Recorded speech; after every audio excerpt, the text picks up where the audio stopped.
Halo Sobat Tambah Sehat Tambah Kaya, ketemu lagi di channel saya. Nah, di video kali ini saya mau bahas tentang Warren Buffett ya teman-teman ya, seorang Opa Buffett ya, seorang legendaris investor di pasar saham gitu ya. Nah, saya baca dari buku The Deals of Warren Buffett ya, yang menceritakan 100 juta pertama Warren Buffett. Nah, di perjalanan tersebut ya, di usia sekitar 40, Warren Buffett membeli satu perusahaan ya dengan harga yang overvalue teman-teman. Nah, disinilah dia mulai melanggar aturan investasi yang dia pelajari dari gurunya, yaitu si Benjamin Graham teman-teman. Nah, saya ingin cerita sedikit kenapa dia bisa membeli satu perusahaan ini dengan harga yang overvalue ya. Kira-kira kenapa ya? Dan sebelum kita cerita kenapanya, saya ingin cerita perusahaannya dulu nih teman-teman. Jadi perusahaan apa yang dia beli, langsung aja saya sharing ya teman-teman, yaitu perusahaan See's Candies teman-teman. Ya, See's Candies ini adalah perusahaan yang menjual permen dan coklat teman-teman. Ya, sederhana sekali ya. Mungkin teman-teman yang pernah atau sekarang yang tinggal di luar negeri pernah makan produk dari See's Candies ini. Ya, jadi dia jual coklat, jual permen gitu ya. Tapi sangat menguntungkan teman-teman, sangat profitable perusahaannya. By the way, perusahaan ini masih private company sampai hari ini ya. Jadi waktu Warren Buffett beli masih private dan sampai hari ini masih private teman-teman. Nah, perusahaan ini didirikan pada tahun 1921 ya. Jadi sudah sangat lama ya. Kalau kita lihat ke tahun ini 2022, berarti umur perusahaan ini sekitar 101 tahun. Gila, lebih tua dari merdekanya Indonesia ya. Tapi sampai hari ini produknya masih sustain, perusahaannya profitable gitu ya. Dan nanti kita cerita kenapa Warren Buffett beli. Nah, jadi didirikan oleh Mrs. C ya, yang tentunya biasa kan di US kita tahu ketika perusahaan itu didirikan, kalau tidak tahu pakai nama apa, pasti pakai nama sendiri gitu, tak pakai nama pribadi gitu ya. Misalnya nama saya Kastomi gitu ya. Sayangnya saya nggak ada nama belakang gitu ya. Kalau saya mau dirikan company, kalau saya bingung nih pakai nama apa, mungkin saya pakai nama belakang saya, Tommy apa gitu, atau Tom apa gitu ya. Contohnya saya pakai baju ini ya, saya nggak promo gitu ya, tapi namanya Tommy Hilfiger ya. Tommy, teman-teman boleh cari tahu, ya itu pasti nama ownernya gitu biasa ya. Dia ingin, wah namanya bisa dikenang sampai sepanjang masa gitu. Oke, terus kapan Warren Buffett mulai masuk di perusahaan ini gitu ya. Nah, jadi pada saat tahun 1970, owner dari Mrs. C ini sangat disayangkan dia meninggal teman-teman ya. Jadi suaminya mulai ingin pada saat 1971 ingin menjual perusahaan ini. Ya, jadi sudah berdiri selama 50 tahun, dia mikirnya sudah tidak ada yang menghandle perusahaan ini. Jadi sisa dia yang sudah cukup tua dan satu manajernya. Dia pikir mau dijual ke orang gitu ya. Akhirnya dibantulah sama kenalan dia gitu ya. Dia coba approach gitu. Ketemulah dia approach ke salah satu legenda yang tinggal di Omaha, Oracle of Omaha gitu ya, yaitu Warren Buffett. Waktu itu Warren Buffett sudah partner dengan temannya Charlie Munger dan satunya lagi namanya Jack Guerin teman-teman. Nah, pada saat dia approach ke Warren Buffett, akhirnya diaturlah meeting pada hari itu teman-teman. Setelah meeting, tanyalah dia ke ownernya perusahaan, emang perusahaan Anda mau dijual seharga berapa valuasinya gitu ya. Nah, si See's Candies ini mau menjual harganya itu di valuasi 30 juta US dollar. Ini 30 juta US dollar dengan 100% kepemilikan sahamnya akan dijual ke partnernya Warren Buffett ya, Warren Buffett dan teman-temannya gitu. Dan sedangkan kalau Warren Buffett nih melihat laporan keuangannya, pada saat itu aset bersih dari See's Candies ini adalah senilai 8 juta dolar teman-teman. Jadi aset bersih ini di sini adalah contohnya kas perusahaan, piutang, properti, pabrik See's Candies itu adalah aset bersih dari See's Candies tersebut ya, 8 juta US dollar. Dengan waktu itu net profitnya adalah sebesar 2 juta dolar ya. Jadi kalau Warren Buffett lihat, wah ini mahal banget nih menurut Warren Buffett gitu ya. Tapi menurut Charlie Munger, waktu itu kan partner dia mengira wah ini murah banget gitu. Jadi dari sini kita udah lihat nih ada perbedaan yang signifikan. Warren Buffett kan juga jago nih, Charlie Munger juga jago, sama-sama punya pengalaman di investasi, tapi bisa punya sudut pandang yang berbeda gitu ya. Nah, kenapa bisa begitu? Karena Warren Buffett dari umur belasan ya, 18-19 mulai ikut Benjamin Graham, dia menerapkan strategi value teman-teman, yang dikenal dengan value investing, di mana dia mencari perusahaan yang terdiskon.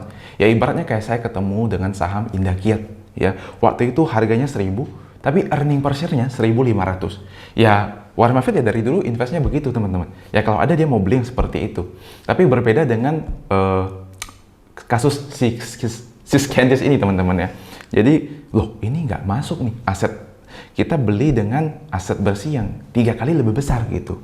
Padahal Warren Buffett kalau bisa beli 1 tahun udah balik modal gitu ya. Jadi aset bersihnya 8 juta, kalau bisa net profitnya 8 juta gitu. Nah kan nggak bisa tiap kali kita ketemu perusahaan yang seperti itu gitu ya. Nah waktu itu dia bandingkan lagi dengan caranya gini, teman-teman. Warren Buffett memvaluasinya ya. Berarti kalau dia invest 30 juta, dia invest nih, bayar ke orang itu, dia dapat 100%. Terus dengan per tahun dia dapat 2 juta, berarti pengembaliannya, return-nya adalah sekitar 6,6%. Return on investment-nya gitu ya. Sedangkan suku bunga pada saat waktu itu, ya, itu sekitar 5,8%. Dia mikir, kurang menarik nih, 30 juta kemahalan ya. Soalnya kalau saya nggak ngapa-ngapain, taruh uang saya di di bonds ya, misalnya ya, bisa dapat 5,8%. Mungkin kalau dia jago nego dengan uang besar 6% mungkin dapat ya. Dia nggak perlu mikirin strategi jualan, nggak perlu mikir krisis atau apapun gitu ya. Ya taruh aja ongkang-ongkang kaki dapat 6% gitu. Ya teman-teman tahu kalau taruh di deposito kan kita nggak usah pusing gitu ya. Dia mikir ini kurang menarik gitu. Tapi partnernya Charlie Munger selalu coba meyakinin Warren Buffett kalau bisnis ini, wah ini dia jual ke kita udah berdiri selama 50 tahun gitu ya. Dan masalahnya brand image-nya si Candice ini sangat kuat, teman-teman. Kenapa sangat kuat? Jadi kalau saya baca nih dari Google, saya coba research gitu ya. Loyalitas dari customer ini sangat gila. Jadi udah kayak ada tribe-nya gitu. Kayak ada fanatiknya gitu. Kalau saya mau beli permen atau coklat, ya saya mau belinya si Candice gitu. Karena udah legend gitu ya, udah terkenal gitu ya. Dari ini Warren Buffett sama Charlie Munger melihat, wah ini ada competitive advantage yang sangat luar biasa gitu. Ibarat yang sering dijelasin sama Warren Buffett, paritnya ini cukup lebar gitu.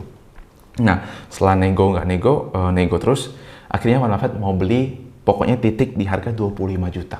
Ya, akhirnya setelah nego jadi, teman-teman. Jadi kalau dia beli dengan harga 25 juta, return pengembaliannya itu sekitar 8% gitu. Jadi 2 juta net profit dibagi dengan 25 juta. Lumayan jauh ya terhadap dengan suku bunganya. Yang suku bunga tadi yang saya jelaskan itu 5,8%. Nah, tapi Buffett melihat ya, dia membandingkan lagi ke kompetitor si Candice. Dia melihat permen dan coklat yang dia jual harganya cukup sama, teman-teman. Dia melihat kalau dia naikin 15 sen aja dari kenaikan harga coklat dan harga permennya, itu perusahaan itu bisa memiliki net profit sekitar 6-7 juta dolar. Ya. Gila, kalau 6-7 juta dolar, ya, kalau punya aset bersih 8 juta, berarti udah 80%, teman-teman, ya. Bahkan bisa 90%, gila. Jadi waktu itu Warren Buffett melihat, oke, mungkin saya beli dengan hari ini 25 juta dolar, tapi ke depan dia melihat fundamentalnya, karena dia sudah punya 100% ya, dia mengendalikan perusahaan itu, dia bisa mengatur sedemikian rupa, teman-teman. Harganya dinaikkan gitu ya.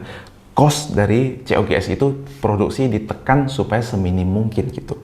Nah dari sini saya juga belajar, teman-teman. Terkadang kalau memang ada opportunity ya, dan teman kita yang memang lebih berpengalaman gitu, contohnya partnernya si Charlie Munger yang lebih berpengalaman gitu, mengajak kita di satu instrumen yang memang kita kurang pahami gitu, tapi memang perusahaannya bagus, perusahaannya memang sustain profit gitu ya.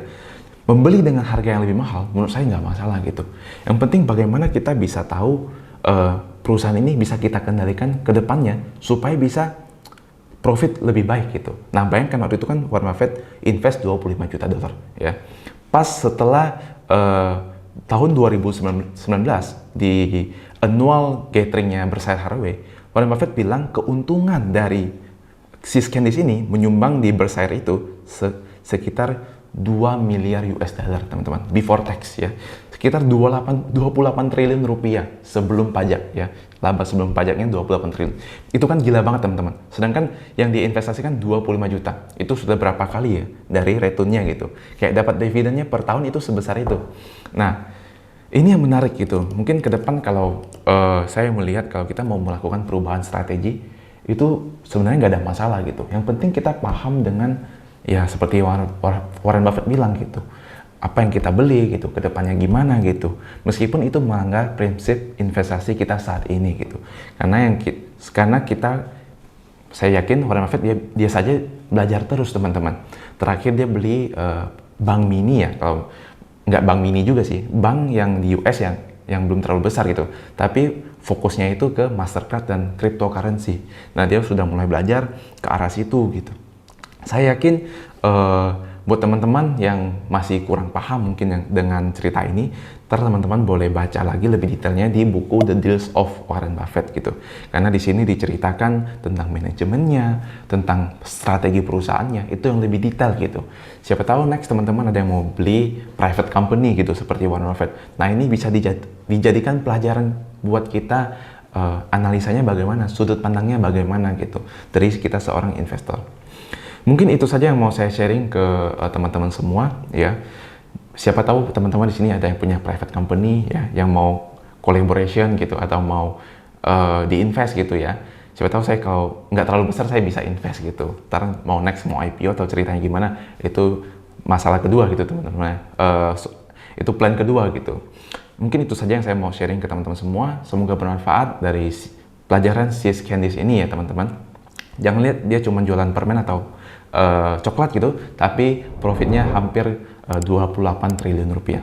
Terima kasih buat teman-teman sudah menonton. Saya ucapkan salam tambah sehat, tambah kaya.